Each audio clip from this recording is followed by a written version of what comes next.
ഇന്ന് നമ്മൾ പറയാൻ പോകുന്ന ഈ വാക്ക് നമ്മുടെ മക്കളോട് പറഞ്ഞാലേ നമ്മുടെ പൊന്നുമക്കള് നമ്മുടെ മുമ്പിൽ കിടന്ന് നരകിക്കുന്നത് നമ്മൾ കാണേണ്ടി വരും. ചിലപ്പോൾ നമ്മൾ ഈ പറയണ വാക്ക് തിരിച്ചടിച്ചിട്ട് നമ്മളും വല്ലാതെ വേദനിക്കുന്നൊരവസ്ഥ ഉണ്ടാകും.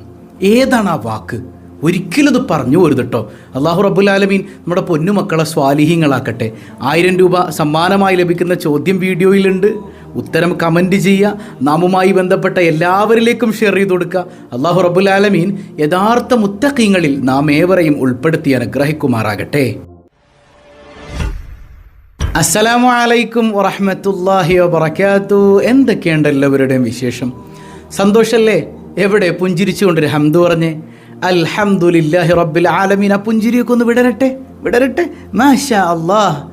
നമ്മുടെ ഈ സ്വബാഹുൽ ഖൈറിലൂടെ ഡെയിലി പുഞ്ചിരിക്കാൻ പഠിച്ചതിൻ്റെ പേരിൽ ഉസ്താദെ ഞാൻ ആത്മഹത്യയിൽ നിന്ന് മാറി നിന്നു എന്നൊരു സഹോദരി ഇന്നലെ എന്നോട് നേരിട്ട് പറയുകയുണ്ടായി. അതായത് ഒരു ക്ലാസ്സിൽ സംബന്ധിച്ച് കഴിഞ്ഞപ്പോൾ ആ ക്ലാസ് കഴിഞ്ഞിട്ട് അവരിങ്ങനെ ഓടി വരികയാണ്. എനിക്ക് ഉസ്താദിനോടൊരു വാക്ക് പറയാൻ പറ്റുമോ, സംസാരിക്കാൻ പറ്റും? ഞാൻ ചോദിച്ചു, എന്ത് പറ്റി? ഉസ്താദെ, ഞാൻ ഒരു സത്യം പറയട്ടെ, ഞാൻ ആത്മഹത്യ ചെയ്യാൻ പോയതാണ്. അപ്പോഴാണ് സ്വബാഹുൽ ഖൈർ കാണാൻ തുടങ്ങിയത്. അൽഹംദുലില്ലാ പറയാൻ തുടങ്ങിയപ്പോൾ എൻ്റെ ജീവിതം മാറി മറിഞ്ഞു. അത്ര വലിയ ഡിപ്രഷൻ സ്റ്റേറ്റിലുണ്ടായിരുന്നിടത്തുനിന്ന് ഇന്നെനിക്ക് സമാധാനമുണ്ട് ഉസ്താദെ എന്ന് പറഞ്ഞൊരു സഹോദരി പൊട്ടിക്കരഞ്ഞുകൊണ്ടാണ് അവരത് പറഞ്ഞത്. അല്ലാഹു റബ്ബുൽ ആലമീൻ ഹംദിൻ്റെ ബറക്കത്തുകൊണ്ട് സമാധാനം ആസ്വദിക്കാൻ നമുക്കൊക്കെ തൗഫീക്ക് നൽകുമാറാകട്ടെ. ഇന്ന് നമ്മൾ പറയണതേ നമ്മുടെ മക്കളോടൊരു വാക്ക് പറയാൻ പാടില്ല എന്നാണ്. ഏതാണ് ആ വാക്ക്? ആ വാക്ക് പറഞ്ഞാൽ ചിലപ്പോൾ നമ്മൾ വലിയ ഡേഞ്ചർ സോണിൽ നിന്ന് പ്രയാസങ്ങൾ അനുഭവിക്കേണ്ടി വരും. അതിനേക്കാൾ അപ്പുറം ഒരു പക്ഷെ നമ്മുടെ മക്കൾ നമ്മുടെ മുമ്പിൽ കിടന്ന് നരകിച്ചടങ്ങേറാവണത് നമ്മൾ കാണേണ്ടി വരും. ഈ ദുനിയാവിൽ കിടന്ന് അവർ നരകിക്കുന്നത് കാണേണ്ടി വരും. സഹിക്കാൻ പറ്റുമോ നമുക്ക്? നമ്മൾ കഷ്ടപ്പെടണൊക്കെ നമ്മുടെ മക്കൾക്ക് വേണ്ടിയിട്ടാണ് നമ്മൾ പലപ്പോഴും പറയാറുണ്ട് അല്ലേ? പക്ഷേ ഈ മക്കൾ എന്ന് പറഞ്ഞാൽ വികൃതി ഇല്ലാത്ത കുട്ടികൾ ആരുടെയെങ്കിലൊക്കെ ഉണ്ടോ? എൻ്റെ ശബ്ദം കേൾക്കണ ഉമ്മമാർ പറഞ്ഞ അല്ലെങ്കിൽ ഉപ്പമാർ പറഞ്ഞ് വികൃതി ഇല്ലാത്ത കുട്ടികളാണോ നിങ്ങളത്? ഇല്ല, വികൃതിയുണ്ട്, ഭയങ്കര വികൃതിയാണ്. മക്കൾ എത്ര മോശപ്പെട്ടു പോയാലും അവർ നന്നാകണം എന്ന് ആഗ്രഹിക്കുന്നവരാണ് നമ്മൾ അല്ലേ? എന്തോരം വികൃതി കാണിച്ചാലും അവരൊന്ന് നന്നായി കണ്ടെങ്കിൽ പഠിച്ചോനെ. മക്കൾ നന്നാകണം എന്ന് ആഗ്രഹിക്കാത്ത വാപ്പമാരും ഉമ്മമാരും ഇല്ല എന്നാണ്. അവരെ കൊണ്ട് എനിക്കെന്തെങ്കിലും ഗുണം ഉണ്ടാവണം എന്ന് ചിന്തിക്കുന്ന വാപ്പായും ഉമ്മായുമാണ് എല്ലാവരും ഇല്ലേ? അതുകൊണ്ട് തന്നെ മക്കൾ വഴിതെറ്റിപ്പോകുന്ന ഘട്ടത്തിൽ പോലും പഠിച്ചോനെ അവരെ നന്നാക്കണേ അല്ല എന്നുള്ളൊരു മനസ്സാണ് നമുക്കുള്ളത്. അതുകൊണ്ട് തന്നെ നമ്മളവർ ഉപദേശിക്കും. വാപ്പ പള്ളിയിൽ പോയില്ലെങ്കിലും വാപ്പ പറയണത് എന്താ? എണിച്ച് പള്ളിയിൽ പോടാ. ശരിക്കും അങ്ങനെ പറഞ്ഞാൽ പോരാ, വാപ്പ അത് കാണിച്ചു കൊടുത്തിട്ട് കൂട്ടി വിളിച്ചുകൊണ്ട് പോകണം. പക്ഷെ നമ്മൾ എന്നാലും നമ്മുടെ മനസ്സിലെന്താ, ഞാൻ മോശമായാലും എൻ്റെ കുട്ടി നന്നാകണം എന്നാണ്. ഈ ഉപദേശം ചിലപ്പോൾ എങ്ങനെ വഴിമാറും എന്നറിയോ? നമ്മുടെ ദേഷ്യത്തിലേക്ക് വഴിമാറും. മക്കളോട് ദേഷ്യപ്പെടാത്ത ആരെങ്കിലും ഉണ്ടോ?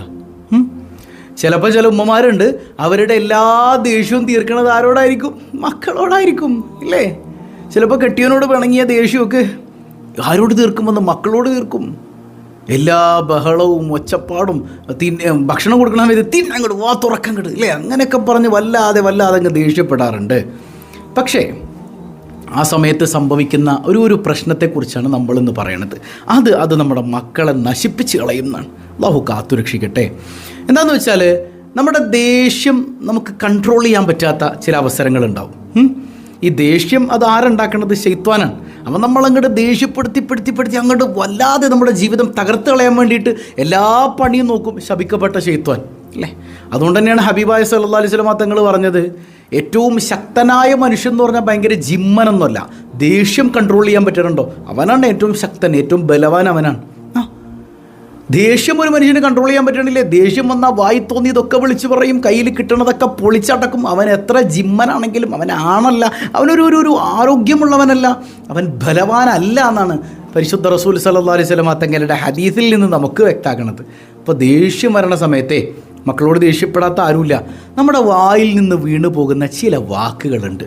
അതിൻ്റെ ഗൗരവം നമ്മൾ എപ്പോഴെങ്കിലും മനസ്സിലാക്കിയിട്ടുണ്ടോ? ചില ആളുകളുണ്ട് മക്കൾക്കെതിരെ അങ്ങ് ദുആ ചെയ്തു പോകും.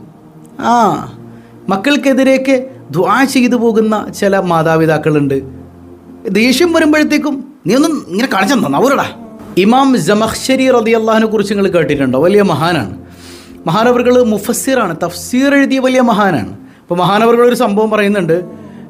മഹാനവറുകളുടെ ചെറുപ്പത്തിൽ, ഇമാമിൻ്റെ ചെറുപ്പത്തിൽ കുട്ടികൾക്കുള്ള ചില സ്വഭാവങ്ങളിൽ ഒരു സ്വഭാവം മൂപ്പർക്കുണ്ടായിരുന്നു. എന്താണെന്ന് വെച്ചാൽ ഈ ചെറിയ ഇൻസെക്റ്റുകൾ, ചെറിയ ജീവികളെയൊക്കെ കാണുമ്പോൾ പിടിച്ച് അതിൻ്റെ കാലൊടിച്ചിട്ട് വിടും. കുഞ്ഞിലുണ്ടായിരുന്നൊരു കുസൃതിയാണത്. അത് കാലൊടിച്ചിട്ട് വിടും. ഇതിങ്ങനെ പതിവായി കണ്ടപ്പോൾ അദ്ദേഹത്തിൻ്റെ ഉമ്മ സങ്കടം കൊണ്ട് പറഞ്ഞു, ഇതുപോലെ മോനെ നിൻ്റെ കാലും പടച്ചവൻ ഒടിക്കൂട്ടാ, നിൻ്റെ കാല് പടച്ചവൻ ഇവൻ്റെ കാല് നീ ഒടിക്കണേ അല്ല.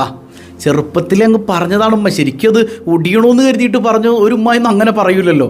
ഈ പ്രാണികളിങ്ങനെ ഉപദ്രവിക്കണം കണ്ടപ്പോൾ അവനൊന്ന് മാറാൻ വേണ്ടിയിട്ട് അങ്ങനെ പറഞ്ഞതാ.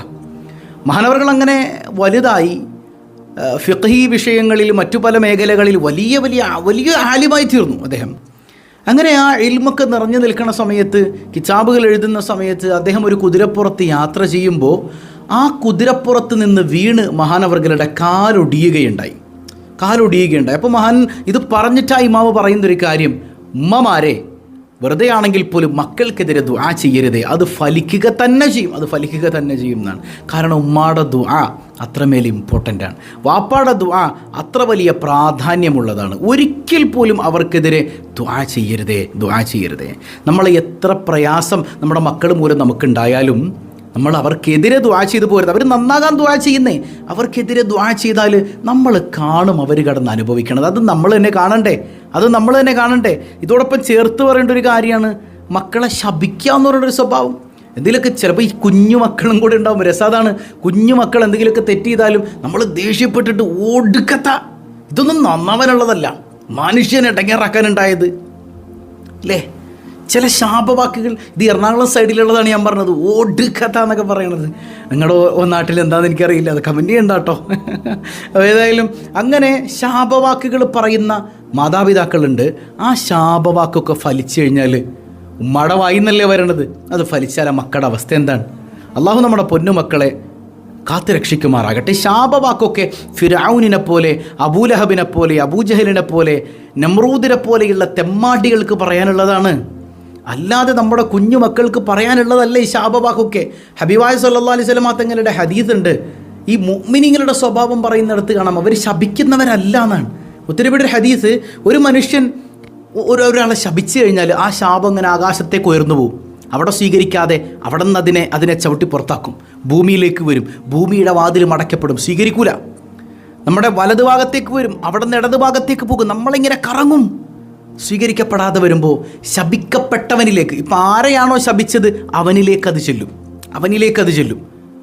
അവനത് സ്വീകരിക്കാൻ അർഹനല്ല എങ്കിൽ അത് നമുക്ക് തിരിച്ചടിക്കുമെന്ന് മുഹമ്മദുർ റസൂലുള്ളാഹി സ്വല്ലല്ലാഹു അലൈഹി വസല്ലം. കുഞ്ഞുമക്കൾ നല്ല വികൃതി കാണിക്കണവരാണ് ഇല്ലേ. വികൃതിയില്ലാത്ത കുട്ടി ഉണ്ടാവും. എത്ര നല്ല കുട്ടിയാണ് നമ്മൾ പറഞ്ഞാലും കുഞ്ഞുമക്കൾക്ക് നല്ല വികൃതി ഉണ്ടാവും അല്ലേ. ഈ കുഞ്ഞുമക്കൾ ഒരിക്കലും ശാപത്തിന് അർഹരല്ല. അപ്പം നമ്മളിപ്പോൾ നിൻ്റെ ഒടുക്കാത്താന്ന് പറഞ്ഞു എന്ന് വെക്കുക, ഇതൊരു ശാപമാണ്, നശിച്ചു പോട്ടെ എന്നുള്ളൊരു ആശയത്തിലാണ് ആ പറയണത് എന്നാണ് അതിൻ്റെ യഥാർത്ഥ ആശയം. നമ്മളിപ്പോൾ അതിൻ്റെ അർത്ഥം മനസ്സിലാക്കിയിട്ടൊന്നുമല്ല പലതും പറയണേ. ഈ ശാപം മേളിലേക്ക് വരും, താഴോട്ട് വരും, നമ്മുടെ ചുറ്റും കറങ്ങും, നമ്മുടെ കുഞ്ഞിലേക്ക് പോവും. അപ്പോൾ ഒരു കാര്യം മനസ്സിലായി, കുഞ്ഞ് ഇതൊന്നും ഏൽക്കാൻ മാത്രം അതിനുള്ള പക്വതയൊന്നും ആയിട്ടില്ല. ചെറിയ കുഞ്ഞാണ്, നിഷ്കളങ്കനാണ്. ആ കുഞ്ഞ് ആ ഒരു ശാപം നേരെ നമുക്ക് തിരിച്ചടിക്കുന്ന റസൂലുള്ളാഹി സ്വല്ലല്ലാഹു അലൈഹി വസല്ലം. അപ്പം നീ നശിക്കാനുള്ളതെന്ന് പറഞ്ഞാൽ ആര് നശിക്കും? നമ്മൾ നശിക്കും. ഔ കമാ ഖാല റസൂലുള്ളാഹി സ്വല്ലല്ലാഹു അലൈഹി വസല്ലം. അപ്പം എത്രമേൽ ഗൗരവമാണത്. ശാപം ഡേഞ്ചറാണെന്നേ. ചില ആൾക്കാരുണ്ട്, ഈ വണ്ടി കയറിയിട്ട് സ്റ്റാർട്ടാവണില്ല. അപ്പം നമ്മളെന്ത് പറയും? നശിച്ച വണ്ടി, ഇത് എന്നാണ് എടുക്കാൻ തോന്നിയത്? ഒടുക്കത്ത വണ്ടി. അത് ആ ശാപം ആ വണ്ടിക്ക് കേൾക്കുമോ? അതിനുള്ള സ്വയബുദ്ധിയൊന്നും ആ വണ്ടിക്കില്ല. ആ ശാപം തിരിച്ചു ഫലിക്കുമെന്നാണ്. ശപിക്കപ്പെട്ട വണ്ടി പോലും ഡേഞ്ചറാണെന്നാണ്. ഹബീബായ സല്ലല്ലാഹു അലൈഹി വസല്ലം തങ്ങൾ ഒരു സ്വഹാബി ഒരു ഒട്ടകത്തെ ഇങ്ങനെ എന്തോ ഒരു പ്രയാസം ഉണ്ടായപ്പോൾ ശപിച്ചു. അപ്പോൾ റസൂലുള്ളാഹി പറയുന്നുണ്ട്, ശപിക്കപ്പെട്ട വാഹനവും കൊണ്ട് നമ്മുടെ കൂടെ വരരുതേ, മാറിപ്പോയിക്കൊള്ളണം. ശപിക്കപ്പെട്ട ഒന്ന് നമ്മുടെ കൂടെ ഉണ്ടെങ്കിൽ വലിയ ഡേഞ്ചറാണെന്നാണ്, അത് വാഹനമാണെങ്കിൽ തന്നെയും. ഹബീബായ സയ്യിദുനാ റസൂലുള്ളാഹി സ്വല്ലല്ലാഹു അലൈഹി വസല്ലം. അപ്പോൾ ഒരിക്കലും മുഅ്മിനിൻ്റെ സ്വഭാവമല്ല ഈ ശാപവാക്ക് പറയൽ. പ്രത്യേകം നമ്മുടെ കുഞ്ഞുമക്കൾക്കെതിരെ അല്ലെങ്കിൽ നമ്മുടെ സന്താനങ്ങൾക്കെതിരെ, ഈ മക്കൾക്കെതിരെ ഒരു ഉമ്മ അല്ലെങ്കിൽ വാപ്പ പറയണ വാക്ക് അത് അള്ളാഹു സ്വീകരിച്ചു പോയാലുള്ള അവസ്ഥ എത്രയാണ്? നമ്മൾ പിന്നെ എത്ര ദുആ ചെയ്തിട്ടും വലിയ കാര്യമുണ്ടോ? അവരെ ശപിച്ചു പോയതിന് ശേഷം എത്ര നമ്മൾ വേദനിച്ചിട്ടും വലിയ കാര്യമുണ്ടോ? നല്ല നിലക്ക് ദുആ ചെയ്യുക. മഅറൂഫുൽ ഖർഹി റളിയല്ലാഹുവിൻ്റെ അടുക്കൽ കുറേ ആളുകൾ വന്നിട്ട് സങ്കടം പറയാനുണ്ട്. എന്താണെന്നറിയോ? മഗ്രിബിൻ്റെ നേരത്ത്, മഗ്രിബ് നിസ്കാര സമയത്തുണ്ട് കുറേ യുവാക്കൾ കള്ള് കുടിച്ച് ആർമാദിച്ച് ഇങ്ങനെ യൂഫ്രട്ടീസ് നദിയുടെ അടുത്ത് കൂടെ ഇങ്ങനെ പോവാണ്, നദിയിലിങ്ങനെ യാത്ര ചെയ്യാണ്. അപ്പോൾ മഹാനവറുകളോടൊന്ന് പറഞ്ഞു, അവന്മാരൊന്നും മുക്കി കൊല്ലാൻ വേണ്ടിയിട്ട് ദ്വാരക്കണം, ഇത്ര നശിച്ചവന്മാർ വേറെ ഇല്ല. ഇവന്മാർ ഈ നാട്ടിൽ നിന്ന് നശിച്ചു കഴിഞ്ഞാൽ പിന്നെ നമുക്ക് സമാധാനമാണ്. അതുകൊണ്ട് അവർക്കെതിരെ ദ്വാരക്കണം. ഒന്ന് ശാപവാക്കുകളിൽ ദ്വാരക്കണം. മഹാനവറുകളൊന്നും ഇപ്പോൾ നമുക്ക് ദ്വാരക്കാമല്ലോ. എന്താ വരുന്നത്?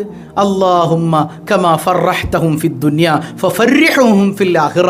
പടച്ചോനെ, ഈ ദുനിയാവിൽ നീ അവർക്ക് സന്തോഷിക്കാൻ അവസരം കൊടുത്തതുപോലെ ആഖിറത്തിലും സന്തോഷിക്കാൻ അവസരം കൊടുക്കണേ എന്ന് പറഞ്ഞാൽ ഇവിടെ അവർ അടിച്ചു പൊളിക്കണില്ലേ പടച്ചോനെ, അതുപോലെ ആഖിറത്തിൽ സ്വർഗ്ഗത്തിൽ അടിച്ചു പൊളിക്കാൻ അവസരം കൊടുക്കണേ. അതിൻ്റെ അർത്ഥം എന്താ? അവരെ നന്നാക്കി നൽവഴിക്ക് നടത്തണേ. ഇതാണ് യഥാർത്ഥ ഒരു മുഅ്മിനുടെ സ്വഭാവം. എന്തെങ്കിലുമൊക്കെ ഒരു ചെറിയ വിഷയം കാണുമ്പോഴേക്ക് നമ്മളങ്ങ് കയറി ശപിക്കുന്ന ആളുകളാകരുത്. നിങ്ങൾക്ക് യാക്കൂബ് നബിയെ കുറിച്ചറിയോ അല്ലേ? യാക്കൂബ് നബിക്ക് പ്രിയമുള്ള മകനായി യൂസുഫ് വരവായി നല്ല അല്ലേ, നമ്മളിങ്ങനെ പാട്ടൊക്കെ പാടും. യാക്കൂബ് നബിയുടെ ജീവിതം എടുത്ത് നോക്കിയേ. യാക്കൂബ് നബി അലൈഹി സ്വലാത്തു വസ്സലാം തൻ്റെ ബാക്കിയുള്ള മക്കളെ ഉപദേശിച്ചത് എത്ര കൊല്ലം ഉപദേശിച്ചു? നമ്മൾ പറയും ഒന്ന് ഉപദേശിക്കുന്നത് എത്രയെന്ന് വെച്ചാൽ ഉസ്താദെ പറയണേ, ചില ഉമ്മമാർ പറയും അല്ലേ, എത്രയെന്ന് വെച്ചാൽ പറയണ ഒരു പരിധി ഇല്ലേ എന്നാണ്. നമ്മൾ പരിധി നിശ്ചയിക്കാൻ ആരാ? യാക്കൂബ് നബി അലൈഹി സ്വലാത്തു വസ്സലാം മക്കൾ ഉപദേശിച്ചത് 35 കൊല്ലാണ്. ഈ 35 കൊല്ലവും അവരിൽ നിന്ന് ഒരുപാട് വേദന അനുഭവിച്ചിട്ടുണ്ട് യാക്കൂബ് നബി അലൈഹി സ്വലാത്തു വസ്സലാം അല്ലേ? ഒരുപാട് വേദന. അപ്പോഴും അവർക്കെതിരെ ദ്വാരന്നിട്ടില്ല, അവരെ ശപിച്ചിട്ടില്ല. എപ്പോഴും അവർക്ക് വേണ്ടി നിരന്തരം നന്മക്ക് വേണ്ടി ദ്വാ ചെയ്തിരുന്നൊരു ഉപ്പയാണ് മഹാനായ യാക്കൂബ് നബി അലൈഹി സ്വലാത്തു വസ്സലാം. ആ ദ്വാ ഫലം കണ്ടത് 35ാമത്തെ കൊല്ല. ഇതുപോലെ നമ്മളും ദ്വാരക്കണം. ഫലം കാണുന്നത് വരെ ദുആ ചെയ്യണം, ശപിക്കരുത്. ഹബീബായി സല്ലല്ലാഹു അലൈഹി വസല്ലം തങ്ങൾ പറയുന്നില്ലേ, വല തദ്ഉ അലാ ഔലാദിക്കും, നിങ്ങളുടെ കുഞ്ഞുങ്ങളുടെ മേൽ നിങ്ങൾ എതിരായി ദുആ ചെയ്യരുത്, അവർക്കെതിരെ ദുആ ചെയ്യരുത്, അവരെ ശപിക്കരുത്. കാരണം എന്താ? അവർക്കെതിരെ നിങ്ങൾ ദുആ ചെയ്യുമ്പോൾ അത് സ്വീകരിക്കും, ഉറപ്പാണ്. ഉമ്മാടെ ദുആയാണ്, വാപ്പാടെ ദുആയാണ്, സ്വീകരിക്കപ്പെടും. പിന്നെ ആ മക്കൾ നമ്മുടെ മുമ്പിൽ കിടന്ന് നരകിക്കുന്നത് നമ്മൾ തന്നെ കാണേണ്ടി വരില്ലേ? അള്ളാഹു കാത്ത് രക്ഷിക്കുമാറാകട്ടെ. അപ്പോൾ മക്കൾ എത്ര മോശമായാലും നല്ലത് പറഞ്ഞു കൊടുക്കുക, ഉപദേശിക്കുക, ശപിക്കാതിരിക്കുക. നിരന്തരം അവൻ നന്നായി വരുമെന്ന പ്രതീക്ഷയിൽ നിരന്തരം ദുആ ചെയ്തുകൊണ്ടിരിക്കുക. വെറുതെ തുറന്നാൽ പോരാ, മക്കളെ നന്നായിട്ട് വളർത്തണം കേട്ടോ, അതൊരു വിഷയമാണ്. നന്നായി വളർത്തുന്നതോടൊപ്പം നിരന്തരം റബ്ബന ഹബ് ലനാ, അതുപോലെയുള്ള നമുക്കറിയുന്ന ദുആകളൊക്കെ നിരന്തരം ഓതിക്കൊണ്ടേയിരിക്കുക, അള്ളാഹിനോട് ആവശ്യപ്പെട്ടുകൊണ്ടേയിരിക്കുക. അള്ളാഹു അതിനുത്തരം നൽകുക തന്നെ ചെയ്യും. അള്ളാഹു തൗഫീക്ക് നൽകുമാറാകട്ടെ. ഇന്ന ലില്ലാഹി സഅ, അള്ളാഹുവിന് ഒരു ചില നിമിഷമുണ്ട്. ലാ യുവാഫിഖുഹാ അബ്ദുൻ മുഅ്മിനുൻ ഇല്ല ഇസ്തജാബ ലഹു. ആ സമയത്ത് എന്ത് ചോദിച്ചാലും അല്ല കൊടുക്കുന്ന ചില നിമിഷങ്ങളാണ്. അത് ചോദിക്കുന്നത് ശരിയായാലും തെറ്റായാലും അതങ്ങ് സംഭവിച്ചു പോകും. ആ സമയത്ത് നീയൊന്നും ഗുണം പിടിക്കൂലടാ, നീയൊന്നും നന്നാവൂലടാ, പടച്ചോനെ ഇവൻ്റെയൊക്കെ ഈ ഒടുക്കത്താന്നൊക്കെ പറഞ്ഞ് നമ്മൾ പറയണ വാക്കുകളെ അള്ളാഹ്ക്ക് ചില നിമിഷങ്ങളുണ്ട്. ആ സമയത്ത് ശരി ചോദിച്ചാലും തെറ്റു ചോദിച്ചാലും അങ്ങ് സ്വീകരിക്കപ്പെടും. നമ്മുടെ മക്കൾ അദാബിലായി പോവും. അപ്പം അതുകൊണ്ട് തന്നെ എൻ്റെ പ്രിയപ്പെട്ട മാതാപിതാക്കളോട് എനിക്ക് പറയാനുള്ളത്, നിങ്ങളൊരിക്കലും ശപിക്കുന്ന മാതാപിതാക്കളാകല്ലേ, അവർക്കെതിരെ ദുആ ചെയ്യുന്ന മാതാപിതാക്കളാകല്ലേ. എന്ത് വികൃതിയാണ്. ചില സ്നേഹത്തോടെ പറഞ്ഞു കൊടുക്ക്. ഒരു അടി കൊടുക്കേണ്ട അവസരമാണെങ്കിൽ അവരെ ഒന്ന് ചെറിയ അടി കൊടുത്തിട്ടാണെങ്കിലും നേർവഴിക്ക് നടത്താൻ നോക്ക്. അല്ലാതെ നിങ്ങൾ ശപിച്ചത് കൊണ്ടൊന്നും സംഭവിക്കാനില്ല. അവരനുഭവിക്കുന്നത് നിങ്ങളുടെ കണ്ണിൽ കാണുമെന്നല്ലാതെ അത് കണ്ട് നിങ്ങൾക്ക് സമാധാനം ഉണ്ടാവും. നിങ്ങളുടെ മക്കൾ മുമ്പിൽ കിടന്ന് അനുഭവിക്കാനുണ്ടാൽ. അതുകൊണ്ട് നിരന്തരം മക്കൾക്ക് വേണ്ടി ദ്വാരക്കാം. അള്ളാഹു നമ്മുടെ പൊന്നു മക്കളെ നന്നാക്കി തരുമാറാകട്ടെ. പതിവായി ചൊല്ലുന്ന ദിക്ർ സുബ്ഹാനല്ലാഹി വബിഹംദിഹി അദദ ഖൽഖിഹി വറിദാ നഫ്സിഹി വസിനത അർശിഹി വമിദാദ കലിമാതിഹി. സുബ്ഹാനല്ലാഹി വബിഹംദിഹി അദദ ഖൽഖിഹി വറിദാ നഫ്സിഹി വസിനത അർശിഹി ومداد كلماته. سبحان الله وبحمده عدد خلقه ورضا نفسه وزنة عرشه ومداد كلماته. الحمد لله رب العالمين. اللهم صل على سيدنا محمد وعلى آل سيدنا محمد.